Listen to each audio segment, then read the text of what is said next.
차가운 밤바람이 강하나 대위의 군복을 날카롭게 파고들었다.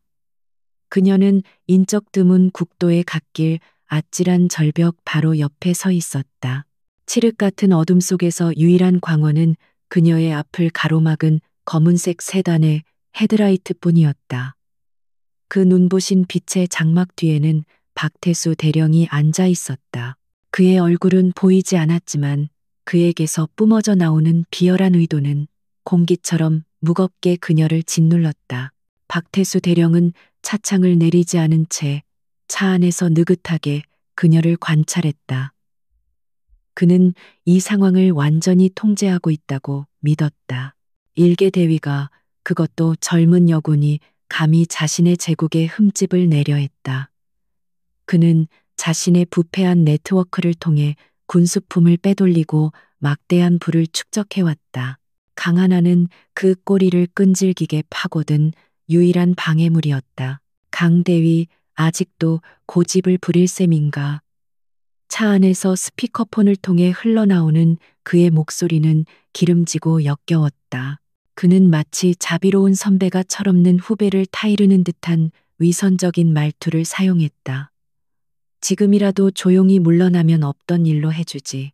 자네의 그 잘난 경력에 흠집이 가는 걸 원하지는 않을 텐데. 그의 말에는 회유와 협박이 교묘하게 섞여 있었다. 하지만 강하나는 흔들리지 않았다. 그녀의 눈은 칠흑 같은 어둠 속에서도 늑대처럼 빛나고 있었다. 그녀는 특수부대에서 가장 뛰어난 요원 중 한 명으로 수없이 많은 위기 상황을 겪으며 단련된 인물이었다. 박태수의 비열한 속내를 꿰뚫어 보는 것은 그리 어려운 일이 아니었다. 그녀는 이미 이 자리가 마지막 단판이 아니라 처형 장소가 될 것임을 직감하고 있었다. 그녀는 일부러 박태수를 이곳으로 유인했다. 그가 남긴 비리의 결정적인 증거를 넘겨주겠다는 미끼를 던졌고, 탐욕스러운 그는 혼자서 그 미끼를 물었다. 하지만 상황은 그녀의 예상보다 더 험악하게 흘러가고 있었다. 그는 처음부터 대화할 생각이 없었다. 오직 제거할 생각뿐이었다. 이것은 그의 오만함이 부른 실수이자 하나에게는 마지막 기회였다. 대령님이야말로 지금이라도 자수하시는 게 좋을 겁니다. 하나의 목소리는 바람 소리에도 묻히지 않을 만큼 단호하고 차가웠다. 당신이 저지른 모든 죄는 이미 기록되었습니다. 당신의 제국은 모래성처럼 무너져 내릴 겁니다. 그녀의 말은 단순한 허세가 아니었다. 그녀는 지난 몇 달간 목숨을 걸고 증거를 수집했고 이제 마지막 퍼즐 조각만 남겨두고 있었다. 그녀의 도발적인 대답에 박태수의 인내심이 마침내 끊어졌다. 그는 차 안에서 경멸적인 웃음을 터뜨렸다. 그 웃음소리는 스피커를 통해 기괴하게 울려 퍼지며 밤의 정적을 깨뜨렸다. 그는 더 이상 이 건방진 여군과 말싸움을 할 필요를 느끼지 못했다. 증거 자신이 깨끗하게 사라지게 만들면 그 증거는 아무런 힘도 발휘하지 못할 것이다. 엔진의 굉음이 밤 공기를 찢었다. 검은색 세단이 으르렁거리며 천천히 그녀를 향해 다가오기 시작했다. 헤드라이트 불빛이 점점 더 강렬해지며 그녀의 그림자를 절벽 아래로 길게 늘어뜨렸다. 이제 모든 위선적인 가면은 벗겨지고 그의 잔혹한 본성이 드러났다. 그는 자신의 차로 그녀를 밀어 절벽 아래로 떨어뜨릴 작정이었다. 완벽한 사고사로 위장할 수 있는 가장 확실한 방법이었다. 강하나는 뒷걸음질 치지 않았다. 그녀의 군화는 아스팔트 바닥에 단단히 고정되어 있었다. 그녀의 모든 감각이 칼날처럼 날카롭게 곤두섰다. 다가오는 차의 속도 바퀴와 지면의 마찰음, 바람의 방향, 그리고 그녀의 등 뒤에 있는 까마득한 허공까지. 그녀의 머릿속에서는 수만 가지 시뮬레이션이 초고속으로 돌아가고 있었다. 생존을 위한 단 하나의 길을 찾기 위해서였다. 박태수는 차를 몰며 승리를 확신했다. 저항하는 그녀의 모습이 오히려 가소롭게 느껴졌다. 그는 이미 수많은 경쟁자와 방해물을 이런 식으로 제거해왔다. 권력과 돈은 그에게 법 위에 군림하는 힘을 주었다. 일개 대위 하나의 죽음은 그저 그의 거대한 제국을 유지하기 위한 사소한 비용에 불과했다. 그는 이미 그녀가 사라진 후의 계획까지 세우고 있었다. 차가 그녀의 코앞까지 다가왔을 때 시간은 마치 필름처럼 느리게 흘러갔다. 차의 범퍼가 그녀의 무릎에 닿으려는 찰나 그녀는 몸을 날렸다. 하지만 절벽 아래로 떨어지는 대신 그녀는 믿을 수 없는 민첩함으로 차의 보닛 위로 뛰어올랐다. 그녀의 움직임은 너무나 빠르고 유연해서 마치 한 마리 표범이 먹이를 낚아채는 듯했다. 박태수는 순간적으로 당황했다. 그는 자신의 눈앞에서 벌어진 일을 이해할 수 없었다. 그가 예상했던 것은 비명을 지르며 절벽 아래로 떨어지는 나약한 여군이었지. 자신의 차 위로 뛰어오르는 특수요원이 아니었다. 그의 당황은 분노로 바뀌었다. 그는 가속 페달을 더욱 세게 밟았다. 차가 그녀를 싣고 가드레일을 향해 돌진했다. 강하나는 차의 격렬한 흔들림 속에서도 균형을 잡았다. 그녀의 눈은 박태수가 앉아 있는 운전석을 꿰뚫어 보았다. 그녀는 방탄 유리를 주먹으로 내리쳤지만 단단한 유리는 끄떡도 하지 않았다. 그녀의 목적은 박태수를 공격하는 것이 아니었다. 그녀는 시간을 벌고 있었다. 그리고 마지막 탈출을 위한 최적의 각도를 계산하고 있었다. 차가 마침내 낡고 부식된 가드레일과 충돌했다. 쇠가 찢어지는 굉음과 함께 가드레일이 종이장처럼 구겨졌다. 차의 앞부분이 절벽 너머 허공으로 튀어나갔다. 차체가 아슬아슬하게 절벽에 걸쳐지며 멈추는 순간 강하나는 지체 없이 행동했다. 그녀는 보닛 끝을 박차고 허공을 향해 몸을 날렸다. 그녀의 몸은 포물선을 그리며 절벽 아래로 떨어지는 대신 절벽의 측면을 향해 날아갔다. 그녀의 손이 절벽 중턱에서 자라난 질긴 나무 뿌리를 필사적으로 움켜쥐었다. 엄청난 충격이 그녀의 팔과 어깨를 강타했다. 그녀는 이를 악물고 고통을 견디며 흔들리는 몸을 나무 뿌리에 단단히 고정시켰다. 그녀의 손바닥에서 피가 배어나왔다. 박태수는 차 안에서 그 광경을 목격했다. 그는 강하나가 차와 함께 절벽 아래로 떨어졌다고 생각했다. 그는 만족스러운 미소를 지으며 차를 후진시키려 했다. 하지만 차의 앞바퀴는 이미 허공에 떠 있었다. 그가 가속 페달을 밟을수록 차는 점점 더 불안정하게 기울어졌다. 그는 공포에 휩싸여 차 문을 열려고 했지만 충격으로 문이 뒤틀려 열리지 않았다.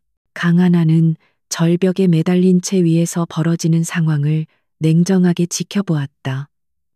박태수의 공포에 질린 비명이 바람 소리를 타고 희미하게 들려왔다. 그녀는 자신의 생존이 확보되자 품속에서 위성 전화를 꺼냈다. 긁히고 깨진 화면에도 불구하고 전화기는 정상적으로 작동했다. 그녀는 단축번호 1번을 길게 눌렀다. 신호는 단 한 번만 울렸다. 오빠. 그녀의 목소리는 가빴지만 흔들림은 없었다. 그녀는 수화기 너머에서 들려오는 낮고 중후한 목소리를 들으며 잠시 눈을 감았다. 그것은 대한민국 군 서열 최상위에 있는 남자, 그녀의 첫째 오빠이자 합참의장인 강진혁 대장의 목소리였다. 문제가 생겼어. 박태수가 날 절벽에서 밀었어. 그녀의 말은 짧았지만 그 안에 담긴 의미는 천둥처럼 무거웠다. 수화기 너머에서는 잠시 침묵이 흘렀다. 그것은 놀람의 침묵이 아니었다. 맹렬한 분노가 응축되는 소리 없는 폭발이었다. 강진혁 대장은 이미 동생이 위험한 임무를 수행하고 있다는 것을 알고 있었지만 상황이 이 정도로 끔찍할 줄은 몰랐다.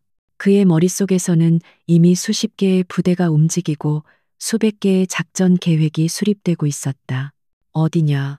그의 목소리는 강철처럼 차갑고 단단했다. 그 안에는 동생에 대한 걱정과 함께 감히 자신의 가족을 건드린 자에 대한 무서운 저기가 서려 있었다. 그는 이미 자신의 집무실에 있는 거대한 작전 상황판 앞에 서서 동생의 위치를 추적할 준비를 하고 있었다. 그의 명령 한마디면 대한민국 군의 최정예 전력이 움직일 수 있었다. 강하나는 자신의 위치 좌표를 빠르게 읊었다. 그녀는 절벽에 매달린 채 아래를 내려다보았다. 수백 미터 아래에서는 검은 파도가 바위에 부딪혀 하얗게 부서지고 있었다. 만약 조금이라도 실수가 있었다면 그녀는 저 차가운 바닷속에 잠겨 있었을 것이다. 하지만 그녀는 살아남았다. 그리고 이제 반격의 시간이었다. 그리고 오빠, 지금부터 시작해줘. 그녀의 목소리에는 지친 기색과 함께 강철 같은 의지가 담겨 있었다. 박태수의 제국을 뿌리부터 전부 뽑아버려. 그녀의 말은 단순한 복수의 요청이 아니었다. 그것은 부패한 권력에 대한 정의의 선전포고였다. 그녀가 목숨을 걸고 지키려 했던 군의 명예를 되찾기 위한 전쟁의 시작이었다. 위에서는 박태수의 차가 마침내 균형을 잃고 굉음과 함께 절벽 아래로 추락하기 시작했다. 그의 길고 처절한 비명이 밤의 어둠 속으로 사라졌다. 하지만 강하나는 더 이상 그에게 신경 쓰지 않았다. 그녀의 시선은 칠흑 같은 수평선 너머 새로운 아침이 밝아올 동쪽 하늘을 향해 있었다. 이제 곧 거대한 폭풍이 몰아칠 것이었다. 그녀는 전화기를 꽉 쥐었다. 수화기 너머로 첫째 오빠의 목소리뿐만 아니라 다른 두 사람의 목소리가 희미하게 들려왔다. 특수전사령부 사령관인 둘째 오빠 강민준 중장과 사이버 사령부 사령관인 셋째 오빠 강서진 소장의 목소리였다. 그들은 이미 한자리에 모여 있었다. 대한민국 최강의 새 장군이 오직 그들의 막내 동생을 위해 움직이기 시작한 것이다. 강하나의 입가에 희미한 미소가 번졌다. 박태수는 아주 큰 실수를 저질렀다. 그는 자신이 건드린 것이 일개 여군 대위가 아니라 잠자는 사자 세 마리의 코털을 건드린 것과 같다는 사실을 몰랐다. 그의 부패한 제국은 이제 곧 닥쳐올 분노의 폭풍 속에서 먼지처럼 사라질 운명이었다. 그녀는 구조 헬기의 프로펠러 소리가 들려올 때까지 묵묵히 절벽에 매달려 있었다. 그날 밤 대한민국 군의 최고 지휘부에서는 비밀스러운 명령이 하달되기 시작했다. 합참의장의 직접 지휘 아래 특수전사령부와 사이버 사령부의 모든 가용 자원이 동원되었다. 그들의 목표는 단 하나 박태수 대령과 그와 연결된 모든 부패의 사슬을 남김없이 끊어버리는 것이었다. 아무도 그 이유를 몰랐지만 명령은 절대적이고 신속하게 이행되었다. 박태수가 자신의 차와 함께 차가운 바닷속으로 사라진 것은 그의 범죄에 대한 끝이 아니었다. 그것은 단지 거대한 심판의 서막에 불과했다. 그의 죽음은 사고사로 처리되겠지만 그가 남긴 거대한 부패의 제국은 이제 3명의 분노한 장군들에 의해 철저하게 해부되고 파괴될 것이다.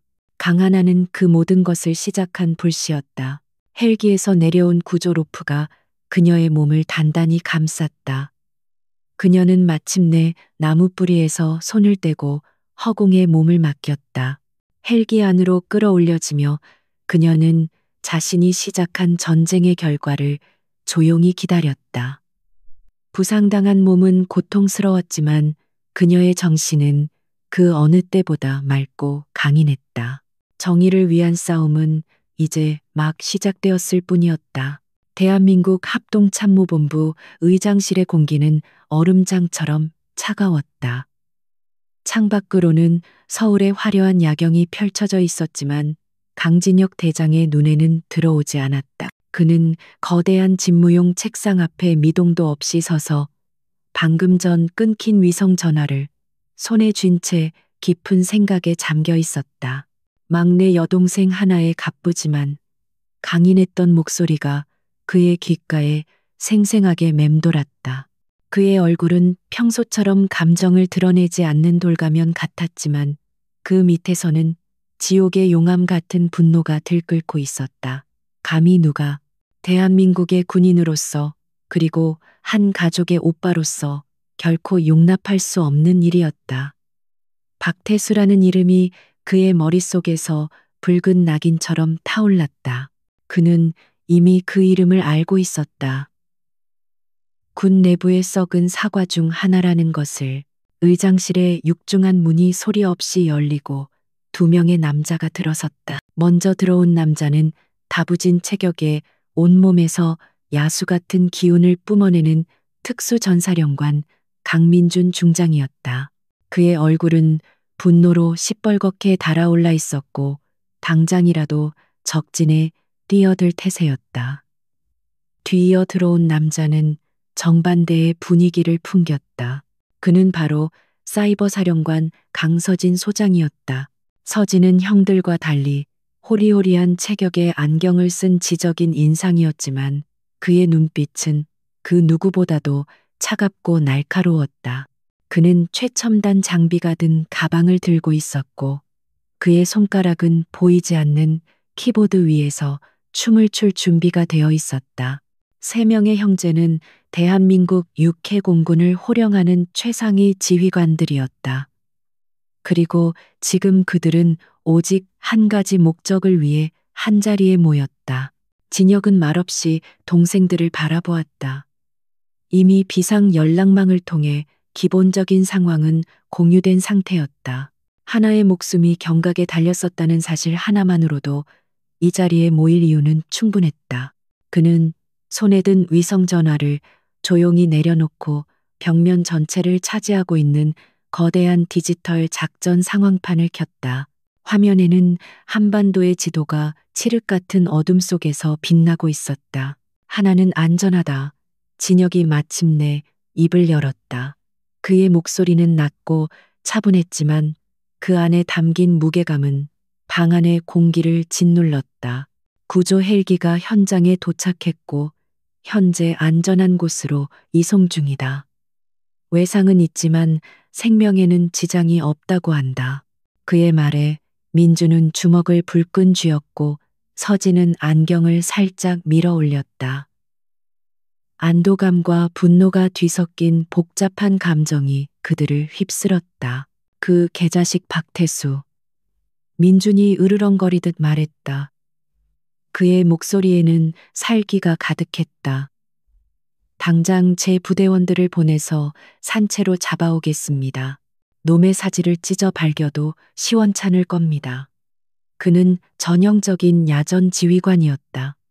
그에게 정의는 즉각적이고 물리적인 응징을 의미했다. 그는 당장이라도 박태수의 기지에 최정예 특수부대를 투입하고 싶었다. 하지만 진혁은 고개를 저었다. 아니, 그렇게 간단히 끝낼 문제가 아니다. 그의 시선은 상황판의 한 지점에 고정되어 있었다. 박태수 한 놈을 처리하는 건 일도 아니지. 하지만 하나가 원한 건 그런 단순한 복수가 아니다. 놈의 제국을 그 뿌리까지 완전히 뽑아버려야 한다. 그는 동생의 마지막 말을 정확히 기억하고 있었다. 그것은 개인적인 복수를 넘어선 군의 명예를 바로 세우려는 의지의 표명이었다. 그 말에 서진이 앞으로 나섰다. 그는 자신의 가방에서 노트북을 꺼내 의장실의 시스템과 연결했다. 순식간에 수많은 데이터와 암호화된 코드들이 화면을 가득 메웠다. 형님 말씀이 맞습니다. 박태수는 혼자가 아닙니다. 그의 뒤에는 수년간 군수품을 빼돌리고 비자금을 조성하며 엮인 거대한 카르텔이 있습니다. 그를 죽이는 건 도마뱀 꼬리를 자르는 것에 불과합니다. 서진의 손가락이 키보드 위에서 현란하게 움직이기 시작했다. 제가 먼저 들어가겠습니다. 그의 눈이 안경 너머에서 차갑게 빛났다. 박태수와 관련된 모든 디지털 기록을 해킹해서 자금 흐름과 통신 내역을 추적하겠습니다. 그의 숨겨진 계좌, 돈 세탁 경로, 그리고 그와 내통하는 내부 공모자들까지 전부 찾아내겠습니다. 놈의 돈줄부터 말려 죽이는 겁니다. 사이버 공간에서의 보이지 않는 전쟁이 그의 선포와 함께 시작되었다. 서진의 부대는 대한민국 최고의 화이트 해커들로 구성된 디지털 전사들이었다. 그들에게 군 내부의 방화벽은 없는 것이나 마찬가지였다. 박태수가 수년간 쌓아 올린 디지털 요새는 이제 곧 내부에서부터 무너져 내릴 운명이었다. 그의 모든 비밀이 서진의 손안에서 발가벗겨질 것이다. 서진의 계획을 듣고 있던 민준이 고개를 끄덕였다. 좋아. 네가 디지털에서 놈들을 흔드는 동안 나는 현실에서 압박을 가하겠다. 그는 작전 상황판으로 다가가 박태수 부대의 위치를 가리켰다. 내 최고의 그림자 요원들을 투입해서 박태수의 핵심 인물들을 감시하고 그들의 약점을 파고들겠다. 내부 고발자를 만들고 그들 스스로가 서로를 불신하게 만드는 거지. 그의 계획은 잔혹할 정도로 효율적이었다. 특전사의 그림자 부대는 그 존재 자체가 기밀인 최정예 대테러 및 정보전 유닛이었다. 그들은 적진에 침투하여 심리전을 펼치고 목표물을 무력화시키는데 특화된 전문가들이었다. 박태수의 부하들은 자신도 모르는 사이에 보이지 않는 사냥꾼들의 표적이 될 것이고 그들의 일상은 곧 지옥으로 변할 것이다. 마지막으로 합참의장인 강진혁이 모든 계획을 아우르는 마지막 퍼즐 조각을 맞추었다. 그는 두 동생의 계획을 조용히 듣고 있다가 위험 있는 목소리로 말했다. 너희들의 작전은 비공식적으로 그림자 속에서 진행해라. 나는 빛의 영역에서 합법적인 칼을 휘두르겠다. 그의 눈빛은 모든 것을 꿰뚫어 보는 듯 깊고 단호했다. 내일 아침 나는 합참의장 직권으로 박태수 대령이 속한 부대에 대한 전면적인 특별 감찰을 지시한다. 그의 선언에 민준과 서진은 숨을 죽였다. 합참의장 직속의 특별 감찰은 군 전체를 뒤흔들 수 있는 막강한 권한이었다. 그것은 단순한 감사를 넘어 부대 전체를 해체할 수도 있는 강력한 무기였다. 군수품 현황 예산 집행 내역, 인사기록, 지난 5년간의 모든 훈련 일지까지, 먼지 한 톨까지 전부 털어낼 것이다. 진혁의 계획은 완벽했다.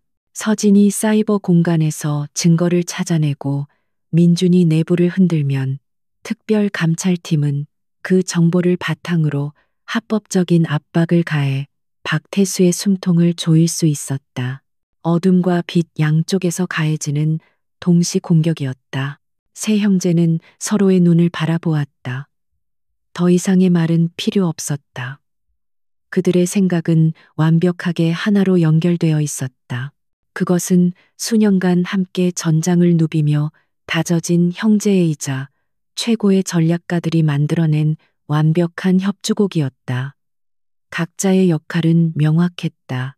사이버 사령관은 보이지 않는 칼이 되고 특전 사령관은 날카로운 창이 되며 합참의장은 모든 것을 심판하는 거대한 철퇴가 될 것이다. 작전명은 정의의 여명으로 한다. 진혁이 선포했다. 박태수와 그의 부역자들에게는 지옥의 밤이 되겠지만 우리가 되찾을 군에게는 새로운 새벽이 될 것이다. 지금부터 각자 위치에서 작전을 개시하도록.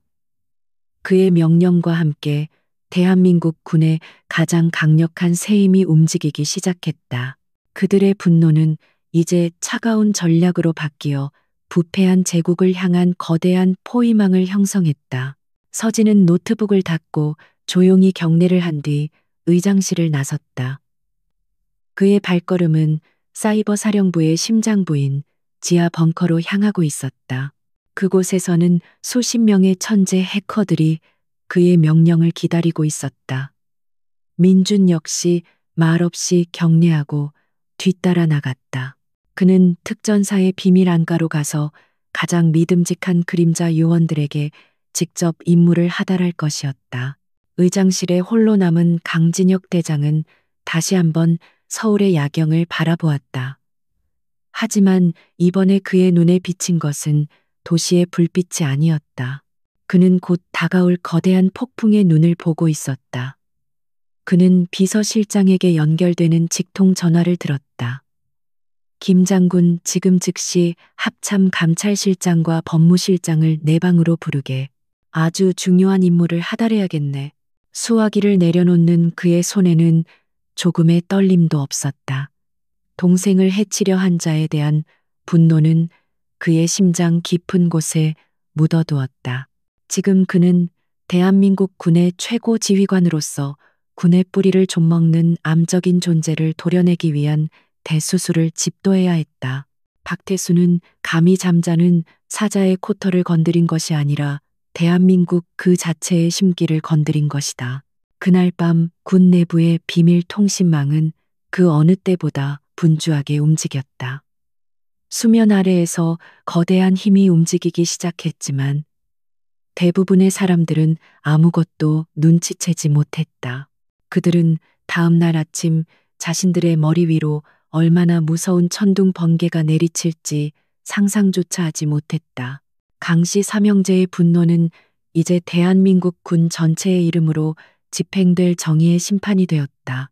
박태수의 제국의 첫 번째 균열이 생긴 곳은 보이지 않는 디지털 세계였다. 강서진 소장이 지휘하는 사이버 사령부의 지하 벙커는 수십 명의 엘리트 요원들이 뿜어내는 열기와 수백 대의 서버가 돌아가는 소음으로 가득 찼다. 거대한 메인 스크린에는 복잡한 코드와 데이터 흐름도가 쉴 새 없이 흘러가고 있었다. 그들의 전쟁은 총성 없는 전장이었다. 서진은 지휘석에 앉아 냉정한 눈으로 스크린을 응시했다. 그의 손가락은 키보드 위에서 조용히 춤추고 있었지만 그 움직임 하나하나가 박태수의 금융 네트워크를 겨누는 날카로운 미사일이었다. 1팀 페이퍼 컴퍼니들의 자금 흐름을 역추적해 자금 세탁에 이용된 해외 계좌들 하나도 놓치지 마. 그의 명령은 차갑고 간결했다. 박태수는 수년간 군수품을 빼돌려 얻은 검은 돈을 세탁하기 위해 여러 개의 유령 회사를 설립했다. 서류상으로만 존재하는 이 회사들은 복잡한 거래를 통해 돈의 출처를 숨기는 역할을 했다. 하지만 서진의 팀 앞에서는 어떤 디지털 위장도 무용지물이었다. 그들은 박태수가 남긴 미세한 디지털 발자국을 따라 그의 비밀 금고를 향해 거침없이 나아갔다. 얼마 지나지 않아 스크린에 유의미한 데이터가 나타나기 시작했다.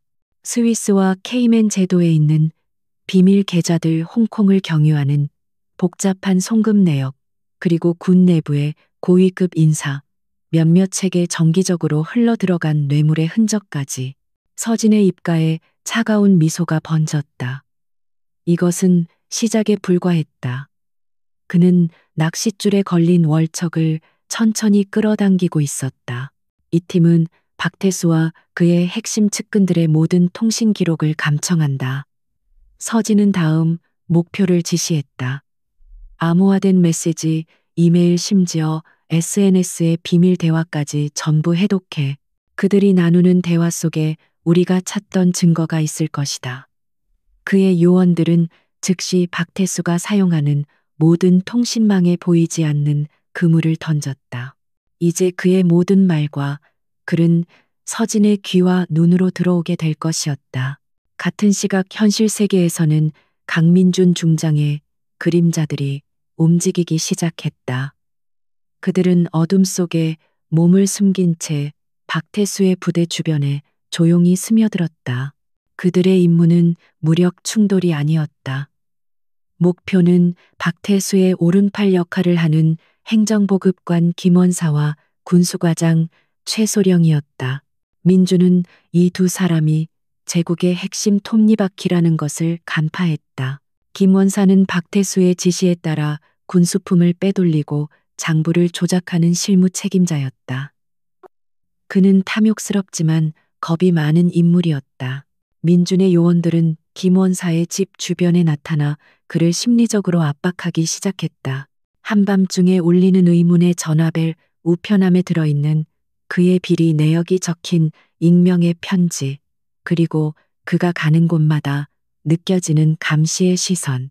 김원사는 극심한 불안감에 시달리기 시작했다.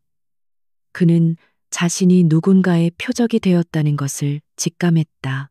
그를 감시하는 존재가 박태수의 적인지 아니면 자신을 제거하려는 박태수의 수작인지 알 수 없었다. 의심의 씨앗은 그의 마음속에서 무섭게 자라나 박태수에 대한 충성심을 좀먹기 시작했다. 그는 스스로를 지키기 위해 비밀 장부를 따로 만들기 시작했다. 반면 군수과장 최소령은 달랐다. 그는 박태수와 함께 부패의 중심에 서서 적극적으로 범죄를 주도한 인물이었다. 민주는 그에게 다른 방식을 사용했다. 그의 요원들은 최소령이 비밀리에 운영하는 도박 사이트와 내연녀의 존재를 알아냈다. 그리고 그 증거들을 마치 우연인 것처럼 최소령의 아내에게 흘렸다. 그의 가정은 순식간에 파탄 직전으로 내몰렸다. 최소령은 공적인 영역과 사적인 영역 양쪽에서 동시에 무너져 내렸다. 그는 이 모든 것이 단순한 불운이 아니라는 것을 깨달았다. 누군가 자신을 파멸시키기 위해 계획적으로 움직이고 있었다. 그는 박태수를 의심했지만 동시에 자신을 버릴 수도 있다는 공포에 사로잡혔다. 그의 판단력은 흐려졌고 업무에서 치명적인 실수를 연발하기 시작했다. 박태수는 자신의 제국에 미세한 균열이 생기고 있다는 것을 어렴풋이 느끼고 있었다. 핵심 측근들이 평소와 달리 불안해하고 자금 흐름이 어딘가 모르게 삐걱거리는 느낌이었다. 하지만 그는 여전히 자신의 힘을 과신했다. 그는 이 모든 것을 강하나 대위의 죽음 이후에 벌어지는 사소한 혼란 정도로 치부했다. 그는 자신이 상대하는 적의 규모를 전혀 상상하지 못했다. 그의 오만한 자신감에 결정타를 날린 것은 바로 강진혁 대장이었다. 다음 날 아침 동이 트자마자 합참의장 직속의 특별감찰팀이 박태수의 부대에 들이닥쳤다. 그들은 마치 하늘에서 떨어진 것처럼 예고 없이 나타났다. 감찰팀장인 강직하기로 소문난 독고 준장은 박태수의 경례를 받는 둥 마는 둥 하고는 차갑게 서류를 내밀었다. 합참의장님의 명령이다. 독고 준장의 목소리에는 한치의 감정도 섞여 있지 않았다. 오늘부로 이 부대의 모든 행정 군수 재정 관련 업무를 정지하고 특별 감찰에 들어간다. 박 대령은 모든 관련 자료를 즉시 제출하고 감찰에 적극 협조하도록. 그것은 명령이었고 거부할 수 없는 통보였다. 박태수의 얼굴이 하얗게 질렸다. 특별 감찰이라는 말에 부대 전체가 얼어붙었다. 이것은 일반적인 정기 감사가 아니었다. 부대의 명운을 가를 수 있는 중대한 사안이었다. 감찰팀은 부대의 모든 출입구를 통제하고 모든 서류와 컴퓨터를 압수하기 시작했다. 그들의 움직임은 한치의 오차도 없이 신속하고 체계적이었다. 박태수는 속수무책으로 자신의 성이 외부의 적에게 유린당하는 것을 지켜볼 수밖에 없었다. 그는 즉시 자신의 윗선에 연락을 취하려 했다. 그가 뇌물로 관리해온 국방부의 고위 간부들에게 도움을 요청하기 위해서였다. 하지만 그의 전화는 연결되지 않았다. 그들은 마치 약속이라도 한 듯 그의 전화를 피했다. 그들 역시 합참의장의 칼날이 자신들을 향할 수도 있다는 공포에 떨고 있었다. 박태수는 자신이 거대한 섬에 완전히 고립되었다는 사실을 깨달았다.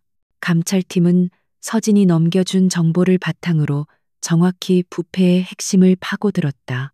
그들은 유류 저장고의 재고량부터 확인했고 장부와 실제 재고량 사이에 엄청난 차이가 있다는 것을 즉시 발견했다. 그들은 또한 식자재 납품 기록을 조사하여 존재하지 않는 유령 업체와의 거래 내역을 찾아냈다. 박태수가 수년간 쌓아온 범죄의 증거들이 속속들이 모습을 드러내기 시작했다. 박태수는 자신의 집무실에서 초조하게 담배만 태웠다. 그는 이 모든 것이 우연이 아니라는 것을 직감했다. 강하나를 제거한 바로 다음 날 이렇게 정밀하고 전방위적인 공격이 들어온다는 것은 불가능한 일이었다. 그는 강하나의 배후에 무언가 거대한 힘이 존재할 것이라는 생각을 처음으로 하게 되었다. 하지만 그는 그 힘의 정체를 짐작조차 할 수 없었다. 그의 불안감은 공포로 변해가고 있었다. 그는 자신의 측근인 김 원사와 최소령을 호출했다.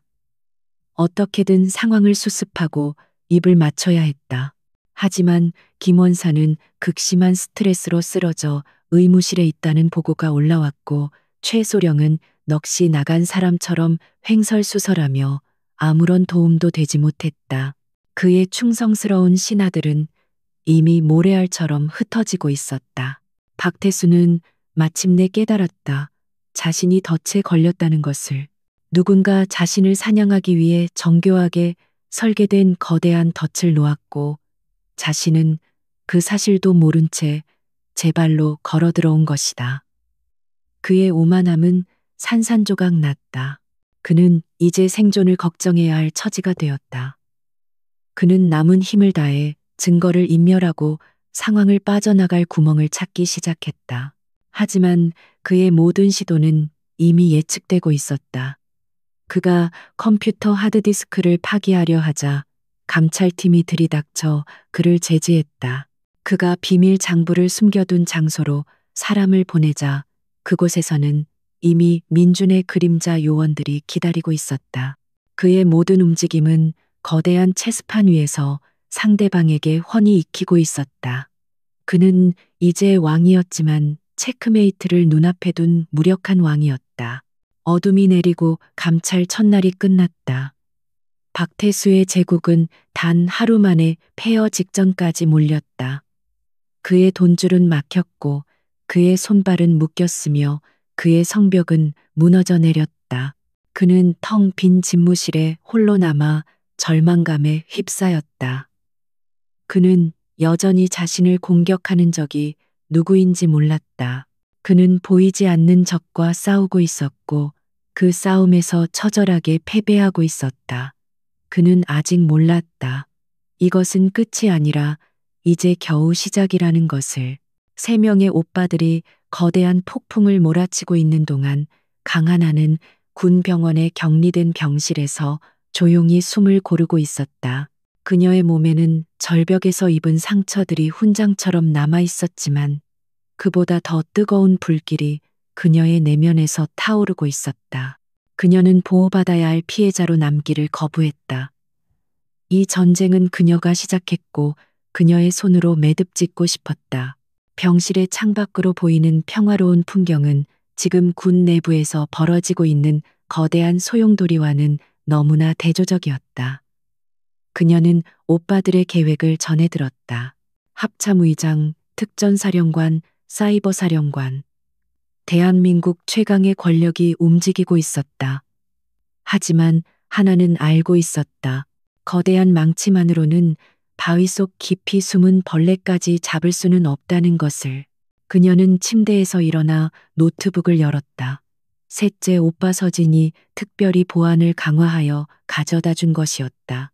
그 안에는 그녀가 지난 몇 달간 목숨을 걸고 수집한 박태수 관련 자료들이 고스란히 담겨 있었다. 오빠들이 위에서부터 거대한 압박을 가하고 있다면 그녀는 가장 밑바닥 제국의 기초를 이루고 있는 벽돌들을 하나씩 빼낼 생각이었다. 그녀의 전략은 내부로부터의 붕괴였다. 박태수의 네트워크는 소수의 핵심 인물과 다수의 하급 간부들로 이루어져 있었다. 그 하급 간부들 중에는 박태수의 협박에 못 이겨 마지못해 가담했거나 그의 탐욕에 불만을 품고 있는 이들이 분명히 존재할 것이었다. 하나는 바로 그 약한 고리들을 공략하기로 마음먹었다. 그들은 오빠들의 레이더에는 잡히지 않는 작은 표적들이었다. 그녀의 손가락이 빠르게 키보드를 두드렸다. 그녀의 첫 번째 목표는 보급대의 이중사였다. 그는 성실했지만 소심한 군인이었고 최근 딸의 병원비 때문에 큰 빚을 지고 있다는 정보를 하나는 파악하고 있었다. 박태수는 바로 그 약점을 이용해 이 중사에게 불법적인 군수품 반출에 서명하도록 강요했을 가능성이 높았다. 하나는 완벽하게 추적이 불가능한 보안 메신저를 통해 이 중사에게 짧은 메시지를 보냈다. 메시지에는 사진 한 장이 첨부되어 있었다.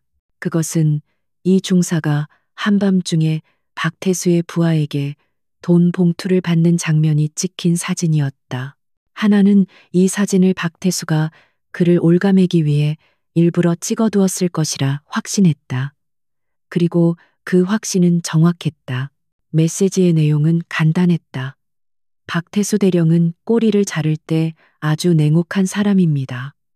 지금 특별감찰팀이 모든 것을 조사하고 있습니다. 이 중사님이 모든 죄를 뒤집었을 확률이 얼마나 될까요? 살고 싶다면 연락 주십시오. 이것은 협박이 아니었다. 오히려 탈출구를 제시하는 것처럼 보이는 교묘한 회유였다. 공포에 질린 사람에게는 작은 빛도 태양처럼 보이는 법이다. 예상대로 몇 분 지나지 않아 이 중사에게서 떨리는 목소리로 전화가 걸려왔다. 그는 자신이 시키는 대로 했을 뿐이라며 억울함을 호소했다. 강하나는 그의 말을 차갑게 끊었다. 그녀는 동정심을 파는 감상주의자가 아니었다. 그녀는 이 중사에게 그가 서명했던 모든 불법 반출 서류의 원본과 박태수와의 대화 녹음 파일을 가지고 있다면 정상 참작의 기회를 주겠다고 제안했다. 이 중사는 그녀의 제안을 받아들일 수밖에 없었다. 박태수에게 충성하기에는 자신의 목숨이 너무나 위태로웠다. 그는 자신이 살기 위해 그동안 몰래 모아두었던 비장의 카드들을 꺼내기로 결심했다.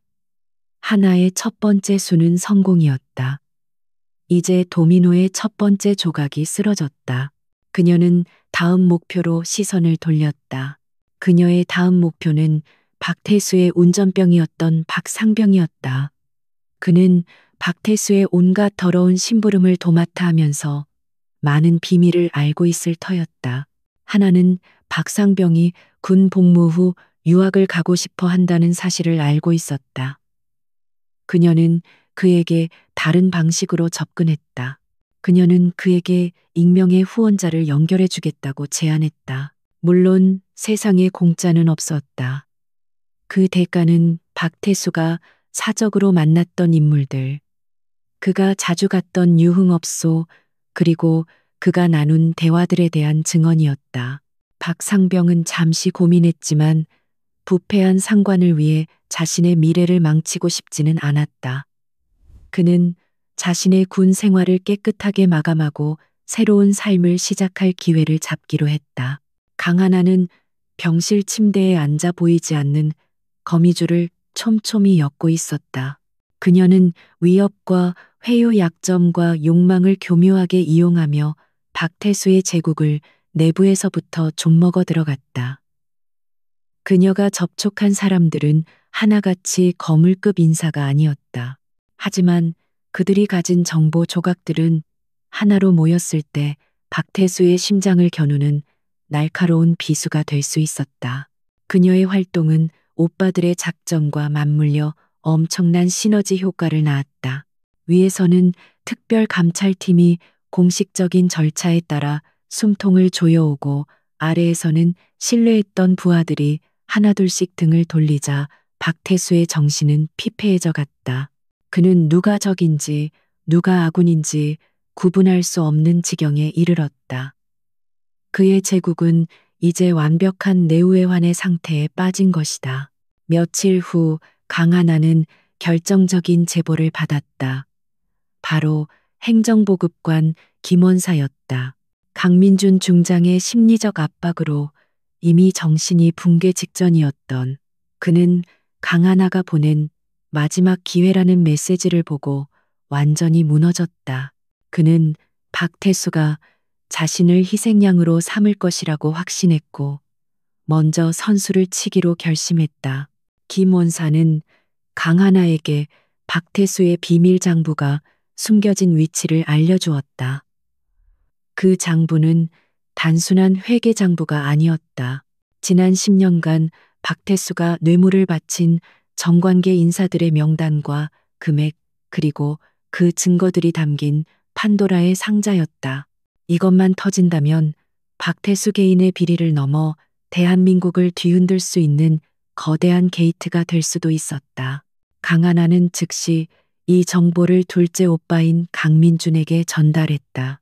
그녀는 자신이 직접 나서고 싶었지만 아직 몸이 완전히 회복되지 않았고 보안 문제도 있었다. 그녀는 오빠의 능력을 믿었다.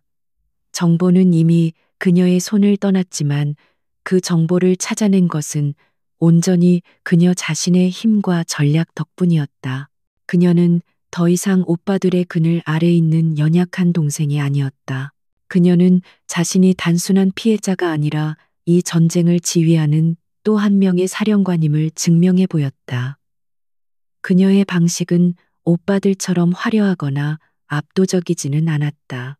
하지만 물방울이 바위를 뚫듯 그녀의 집요하고 정교한 수는 거대한 부패의 성벽을 가장 약한 부분부터 허물어뜨리고 있었다.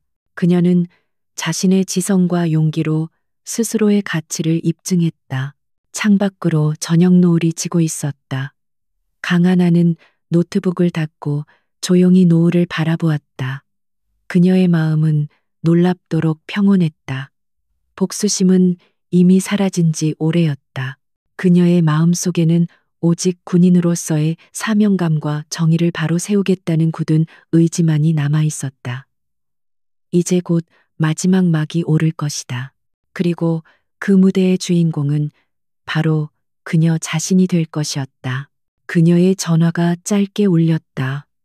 강민준 중장에게서 온 메시지였다. 물건 확보했다. 잘했다, 내 동생. 짧은 메시지였지만 그 안에는 동생에 대한 깊은 신뢰와 자랑스러움이 담겨 있었다. 강하나의 입가에 옅은 미소가 피어올랐다. 그녀는 이제 마지막 퍼즐 조각을 맞출 준비가 되었다. 박태수의 제국이 무너지는 소리가 그녀의 귓가에 들리는 듯했다. 강민준 중장의 특수부대가 확보한 비밀 장부는 단순한 종이 뭉치가 아니었다. 그것은 박태수가 10년간 쌓아 올린 부패 제국의 설계도이자 대한민국 군과 정치계를 뒤흔들 수 있는 판도라의 상자 그 자체였다. 강진혁 대장의 집무실에 모인 3형제는 장부의 내용을 확인하며 경악을 금치 못했다. 그 안에는 현직 장성들과 유력 정치인들의 이름이 빼곡히 적혀 있었다. 장부는 박태수가 얼마나 치밀하고 악랄하게 자신의 네트워크를 관리해 왔는지 똑똑히 보여주었다. 단순한 뇌물 상납을 넘어 그는 상대의 약점을 틀어쥐고 그들을 자신의 충실한 개로 만들어 왔다. 강진혁 대장은 장부를 조용히 덮었다. 그의 얼굴은 분노를 넘어선 차가운 결의로 가득 차 있었다. 이제는 박태수 개인을 넘어 군의 뿌리 깊은 환부를 도려내야 할 때였다. 서진아, 진혁이 나지막이 동생을 불렀다. 이 명단을 가지고 마지막 그물을 던져라. 이 자들과 박태수를 연결하는 모든 금융거래를 차단하고 언론에 흘릴 준비를 해라. 한 놈도 빠져나가지 못하게. 그의 목소리는 사형 선고처럼 단호했다. 이제는 자비도 타협도 없었다. 부패한 자들은 모두 함께 심판받아야 했다. 강서진 소장은 말없이 고개를 끄덕였다. 그의 손에 들린 장부의 사본은 이제 대한민국 사이버 사령부의 가장 강력한 무기가 될 것이었다. 그는 즉시 자신의 벙커로 돌아가 총공세를 명령했다. 그의 팀은 장부에 적힌 이름을 바탕으로 박태수의 비자금이 흘러들어간 모든 계좌에 대한 동결 절차에 착수했다. 국제 공조를 통해 해외 계좌까지 순식간에 묶어버렸다. 박태수는 그날 아침 자신의 제국이 먼지처럼 사라지고 있다는 사실을 깨달았다. 그는 감찰팀을 따돌리고 비밀리에 자금을 인출하려 했지만 그의 모든 카드는 정지되어 있었다. 국내는 물론 해외의 비밀 계좌까지 단 한 푼도 움직일 수 없었다. 그는 공포에 질려 돈 세탁을 도와주던 금융 브로커에게 연락했지만 돌아온 것은 없는 번호라는 차가운 기계음뿐이었다. 돈줄이 막히자 그의 제국은 급격히 흔들리기 시작했다. 그를 따르던 이들은 돈이라는 강력한 접착제가 사라지자마자 뿔뿔이 흩어질 준비를 했다. 설상가상으로 특별 감찰팀의 압박은 더욱 거세졌다. 그들은 이제 단순한 장부 조사를 넘어 김 원사와 최소령 등 핵심 측근들을 개별적으로 소환하여 신문하기 시작했다. 강민준 중장이 심어놓은 공포와 강하나가 던진 회유책에 이미 무너져 있던 그들은 감찰팀의 집요한 추궁 앞에서 버틸 힘이 없었다. 특히 비밀 장부까지 빼앗겼다는 소식을 들은 김 원사는 모든 것을 포기했다. 그는 자신이 살기 위해 모든 것을 털어놓기로 결심했다. 그는 감찰관 앞에서 자신이 저지른 모든 범죄를 자백하며 박태수를 주범으로 지목했다. 대령님이 시키는 대로 했을 뿐입니다. 김 원사는 눈물 콧물을 쏟으며 절규했다. 저는 가족을 지키고 싶었을 뿐입니다. 모든 증거는 여기 있습니다. 그는 자신이 따로 보관해 두었던 이중 장부와 박태수의 명령이 담긴 녹음 파일을 감찰팀에 넘겼다. 그의 자백은 무너지는 댐의 마지막 버팀목을 빼버린 것과 같았다. 김 원사의 배신은 신호탄이 되었다. 최소령을 비롯한 다른 공모자들도 앞다투어 감찰팀에 협조하기 시작했다. 그들은 박태수라는 가라앉는 배에서 뛰어내려 자신의 목숨을 구하려는 쥐떼와 같았다. 그들은 서로의 죄를 폭로하며 책임을 떠넘겼고 그 과정에서 박태수의 추악한 범죄 행각은 더욱 적나라하게 드러났다. 박태수는 자신의 충신들이 하나둘씩 자신에게 등을 돌리고 있다는 소식을 전해 들으며 이성을 잃기 시작했다. 그는 자신의 집무실에서 미친 사람처럼 날뛰며 물건들을 집어 던졌다. 그는 자신이 공들여 쌓아 올린 모든 것이 단 며칠 만에 무너져 내리는 것을 믿을 수 없었다. 그는 마지막 지푸라기라도 잡는 심정으로 자신이 뇌물로 관리해온 윗선에 전화를 걸었다. 그가 가장 믿었던 국방부의 한 장성이 마침내 전화를 받았다. 박태수는 다급하게 도움을 요청했다.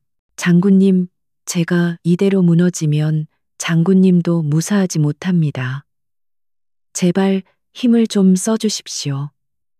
그는 자신의 손에 쥔 명단이 아직 유효한 협박 카드라고 생각했다. 하지만 수화기 너머에서 들려온 목소리는 얼음장처럼 차가웠다. 박대령, 나는 자네를 잘 모르네. 장성의 목소리는 냉정하고 단호했다. 자네의 개인적인 비리에 나를 끌어들이지 말게. 합참 의장님께서 직접 주시하고 있는 사건이야. 나도 어쩔 도리가 없네. 그 말을 끝으로 전화는 매정하게 끊겼다. 박태수는 허탈하게 수화기를 내려놓았다. 그는 버려진 것이다. 그의 가장 강력한 동아줄이 썩은 지푸라기였다는 것을 깨달았다. 다른 이들도 마찬가지였다. 그가 믿었던 모든 인맥이 그를 외면했다.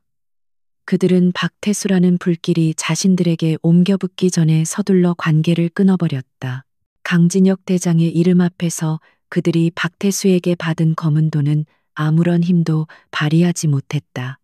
오히려 그들의 목을 조르는 족쇄가 될 뿐이었다. 그는 완벽하게 혼자가 되었다. 이제 그는 깨달았다. 자신이 상대하고 있는 적이 단순히 강하나라는 여군 대위가 아니라는 것을. 이것은 한 개인의 복수가 아니었다. 자신도 모르는 거대한 힘이 마치 신의 심판처럼 자신의 모든 것을 앗아가고 있었다. 그는 창밖을 내다보았다. 부대 안에는 낯선 감찰 팀원들이 오가고 있었고, 한때 그의 왕국이었던 곳은 이제 그의 감옥이 되어 있었다. 그의 제국은 완전히 붕괴했다. 돈, 권력, 인맥, 그가 의지했던 모든 것이 사라졌다. 그에게 남은 것은 자신의 죄를 증명하는 산더미 같은 증거들과 그를 배신한 부하들의 경멸 어린 시선뿐이었다. 그의 오만했던 얼굴은 사라지고 패배자의 공허한 절망만이 남았다. 그는 텅 빈 집무실 의자에 주저앉아 다가올 마지막 순간을 무기력하게 기다렸다. 그때 집무실 문이 열리고 독고 준장이 들어섰다. 그의 뒤에는 무장한 헌병들이 서 있었다. 독고 준장은 박태수를 차갑게 내려다보며 말했다. 박태수 대령, 당신을 군무 이탈 및 횡령 직권 남용, 살인 미수 등 수십 개의 혐의로 긴급 체포한다. 그의 말은 박태수의 무너진 제국에 내리꽂히는 마지막 비수였다. 박태수는 아무런 저항도 하지 못했다. 그의 시대는 끝났다. 국방부의 가장 깊숙한 곳에 위치한 특별 청문회장은 그 존재만으로도 사람을 압도하는 무게감을 지니고 있었다. 양쪽 벽에는 역대 군 지휘관들의 초상화가 무겁게 걸려 있었고, 정면에는 거대한 태극기가 엄숙하게 자리 잡고 있었다. 이곳은 군의 명예를 더럽힌 자들을 단죄하기 위한 가장 엄격하고 서슬퍼런 심판의 장소였다. 박태수는 헌병들에게 이끌려 청문회장 안으로 들어섰다. 며칠 만에 그는 완전히 다른 사람이 되어 있었다. 한때 기름지고 윤기 나던 그의 얼굴은 수염도 깎지 못해 푸석했고, 완벽하게 다려입던 군복은 구겨진 채 초라했다. 그의 눈은 깊게 패이고 초점을 잃은 채 방황했다. 그는 자신의 왕국에서 쫓겨난 폐위된 왕이었다. 그의 시선이 청문회장 상석에 닿는 순간 그는 숨을 멈췄다. 그곳에는 합참의장 강진혁 대장이 빙하처럼 차가운 얼굴로 앉아 있었다. 그의 양옆으로는 군의 최고 법무관들과 감찰관들이 배석해 있었다. 강진혁의 눈빛은 박태수를 한낱 미물처럼 꿰뚫어 보고 있었다.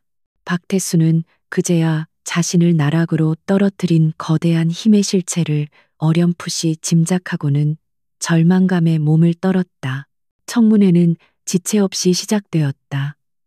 군 검찰 역할을 맡은 독고 준장이 자리에서 일어나 산더미처럼 쌓인 증거 자료들을 제시하기 시작했다.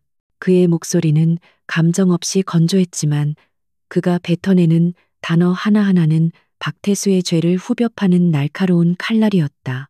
첫 번째 증거는 강서진 소장이 복원해낸 박태수의 비밀 계좌 내역이었다. 스크린에 복잡한 숫자들이 떠올랐다. 수십억 원에 달하는 검은 돈이 유령 회사를 통해 어떻게 세탁되고 해외의 비밀 금고로 흘러 들어갔는지가 적나라하게 펼쳐졌다. 박태수는 필사적으로 고개를 저으며 부인하려 했다. 조작된 것이라고, 음모라고 소리치고 싶었다. 하지만 화면에 찍힌 그의 자필 서명과 음성 파일이 공개되자 그의 입은 굳게 닫혔다. 다음으로 그의 충신이었던 김원사와 최소령의 자백 영상이 재생되었다. 영상 속에서 그들은 눈물을 흘리며 박태수의 지시로 어떻게 군수품을 빼돌리고 장부를 조작했는지 상세하게 증언했다. 그들의 배신은 박태수의 마지막 남은 자존심마저 갈갈이 찢어 놓았다. 그는 믿었던 부하들의 칼에 등을 찔린 채 천천히 피를 흘리며 쓰러지고 있었다. 증거는 꼬리에 꼬리를 물고 이어졌다. 그가 뇌물을 바친 고위 간부들과의 통화, 녹음, 그가 군의 기밀을 민간 사업자에게 팔아넘긴 내역, 심지어 부하 여군들을 상습적으로 성희롱했다는 증언까지. 그의 제국은 부패와 비리의 늪 위에 세워진 허상이었음이 만천하에 공개되었다. 청문회장에 앉은 모두가 경악과 분노에 찬 눈으로 그를 쏘아보았다. 박태수는 완전히 무너져 내렸다. 그는 이제 변명할 기력조차 없었다. 그는 그저 텅 빈 눈으로 허공을 응시했다. 그는 자신이 왜 이렇게까지 철저하게 파멸해야 하는지 이해할 수 없었다. 그저 재수없게 걸린 것이라고 생각하기에는 이 모든 공격이 너무나 정교하고 치명적이었다. 그는 보이지 않는 사냥꾼에게 완벽하게 농락당한 기분이었다. 그때 강진혁 대장이 입을 열었다. 그의 목소리는 낮았지만 청문회장 전체를 얼어붙게 할 만큼의 권위를 담고 있었다. 마지막 증인을 신청한다. 그의 말에 모두의 시선이 그에게로 쏠렸다. 모든 증거가 차고 넘치는 이 상황에서 또 다른 증인이 필요하다는 말에 다들 의아해했다. 박태수 역시 마지막 남은 힘을 쥐어짜 고개를 들었다. 청문회장에 육중한 문이 열렸다. 그리고 안으로 들어서는 사람의 모습을 본 순간 박태수의 눈이 공포로 찢어질 듯 커졌다. 그의 심장이 발밑으로 떨어지는 듯한 충격에 휩싸였다. 그곳에는 죽었어야 할 자신이 분명히 절벽 아래로 밀어버렸던 강하나 대위가 서 있었다. 그녀는 환자복이 아닌 빳빳하게 다려진 정복을 입고 있었다. 강하나는 한치의 흐트러짐도 없는 모습이었다. 그녀의 얼굴에는 그날 밤의 상처가 희미하게 남아 있었지만 그녀의 눈빛은 그 어느 때보다도 맑고 강인했다.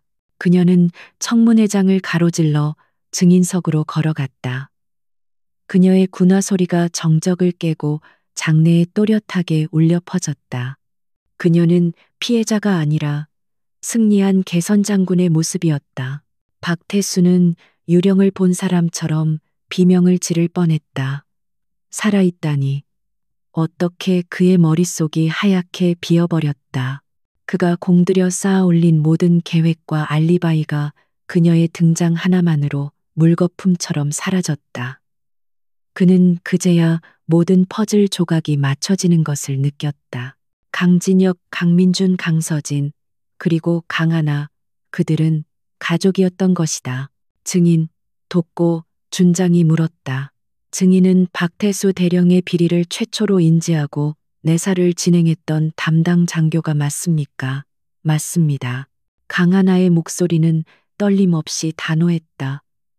그녀는 박태수를 피해자의 눈으로 보지 않았다. 그녀는 한 명의 군인으로서 범죄자를 심판대에 세운 수사관의 눈으로 그를 정확히 응시했다. 그녀는 그날 밤 절벽에서 있었던 일을 감정의 동요 없이 마치 군사 작전을 보고하듯 담담하게 진술했다. 박태수가 어떻게 자신을 유인했는지, 어떤 말로 협박했는지, 그리고 마지막 순간에 어떻게 자신의 차로 그녀를 밀어버렸는지. 그녀의 진술은 너무나 구체적이고 논리적이어서 누구도 의심할 수 없었다. 그것은 박태수에 관해 밝히는 마지막 못이었다. 진술을 마친 강하나는 자리에서 일어나 상석에 앉은 강진혁 대장을 향해 완벽한 각도로 경례를 붙였다. 그것은 합참의장에 대한 예의이자 자신의 임무를 완수한 부하의 보고였다. 그리고 동시에 오빠의 동생으로서 보내는 무언의 감사 표시이기도 했다. 강진혁은 표정의 변화 없이 아주 미세하게 고개를 끄덕여 답했다. 모든 것이 끝났다. 박태수는 고개를 숙인 채 아무 말도 하지 못했다. 그의 오만함은 산산조각 났고 그의 제국은 잿더미가 되었다. 그는 자신의 탐욕과 오만이 얼마나 무서운 적을 깨웠는지 뒤늦게 깨달았지만 이미 돌이킬 수 없었다. 그는 한 명의 여군을 얕본 것이 아니라 대한민국군의 가장 강력한 의지를 얕보았던 것이다. 강진혁 대장이 마지막으로 나무 의사봉을 들었다. 그는 박태수를 향해 최종 선고를 내렸다. 피고 박태수 대령의 모든 혐의는 증거가 명백하므로 유죄로 인정된다. 본 청문회는 피고를 군사법원으로 이송하여 법이 정한 최고형을 받도록 권고한다. 의사봉이 책상을 내리치는 소리가 청문회장에 장엄하게 울려 퍼졌다. 심판은 끝났다. 헌병들이 다가와 박태수의 양팔을 붙잡고 그를 일으켜 세웠다. 그는 아무런 저항도 하지 않고 인형처럼 끌려나갔다. 청문회장 문 밖으로 사라지는 그의 마지막 모습은 초라하고 비참하기 그지없었다. 한때 군을 호령하던 탐욕스러운 대령의 시대는 그렇게 막을 내렸다. 청렴과 정의의 새로운 시대가 열릴 것이었다. 박태수 대령의 몰락은 한 개인의 파멸로 끝나지 않았다. 그 사건은 군 전체를 뒤흔드는 거대한 태풍의 눈이 되었다. 그가 체포된 다음 날 국방부 역사상 유례없는 대대적인 숙정 작업이 시작되었다. 그 칼자루를 쥔 사람은 바로 합참의장 강진혁 대장이었다. 그는 이 기회에 군의 뿌리 깊은 환부를 완전히 도려내기로 결심했다. 박태수의 비밀 장부에 이름이 올랐던 모든 이들이 예외 없이 조사를 받았다. 현역 장성 예비역 고위 간부, 그리고 그들과 결탁했던 정치인과 사업가들까지. 강진혁의 칼날은 성역 없이 모든 부패의 고리를 향했다.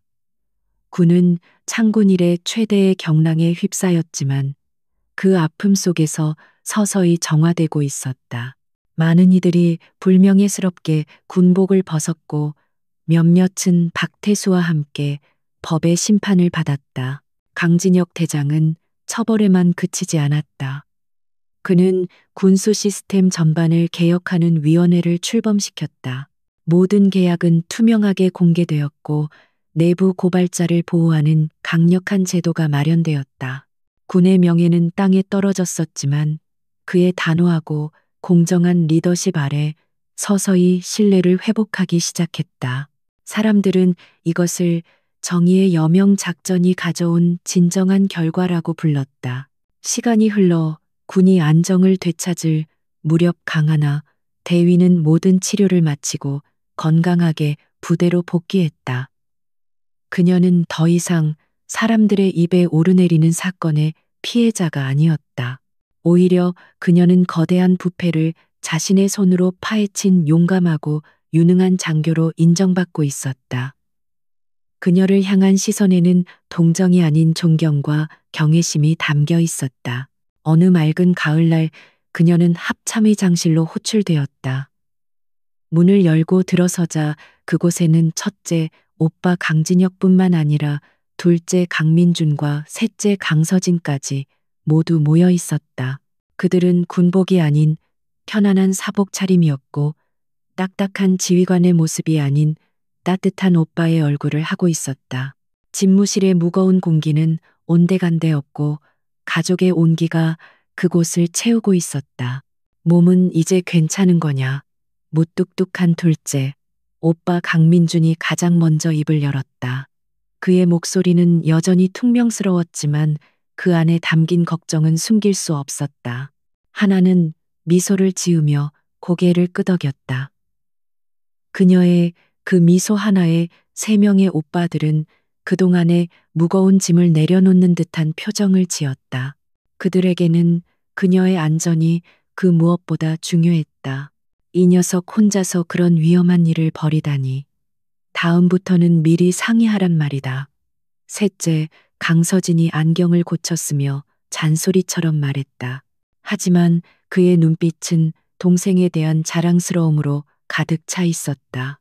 그는 자신의 사이버 부대가 하지 못한 일을 동생이 가장 아날로그적인 방식으로 오직 용기와 지혜만으로 해냈다는 사실에 깊은 감명을 받았다.